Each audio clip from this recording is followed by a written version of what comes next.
Halo, kembali lagi bersama saya dalam review buku yang ketiga kali ini yang berjudul Learning in Groups, A Handbook for Face-to-Face and Online Environment.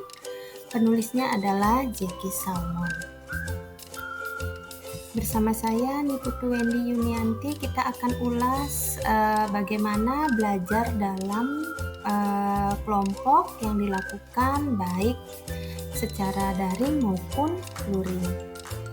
Belajar secara berkelompok, baik dalam konteks tatap muka langsung maupun secara daring, memiliki ruang lingkup yang lebih luas, di mana memungkinkan siswa dalam mengekspresikan diri dengan ide-ide mereka sendiri. Hal ini juga dapat membantu mereka untuk membangun hubungan yang lebih efektif satu sama lain, dan serta dapat mengembangkan keterampilan diri dalam mempresentasikan ide serta dalam mengelola diri dalam kerja sama tim.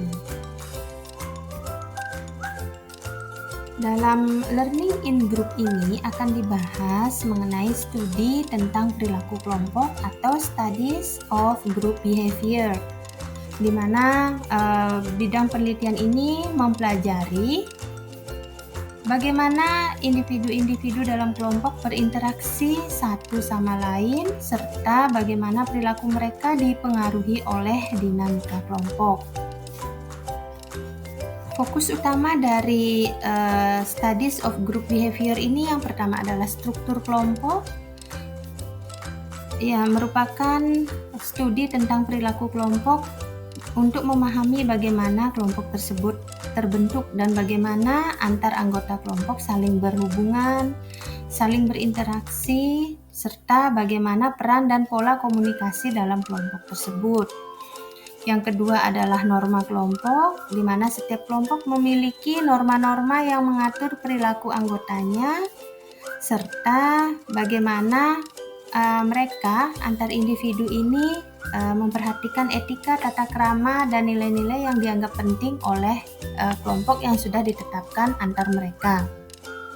Yang ketiga adalah dinamika kelompok, yang merupakan studi tentang perilaku kelompok yang berfokus pada bagaimana kelompok dapat berubah dan berkembang seiring waktu, serta melibatkan bagaimana analisis dalam pengambilan keputusan, serta pengaruh sosial dalam kelompok tersebut.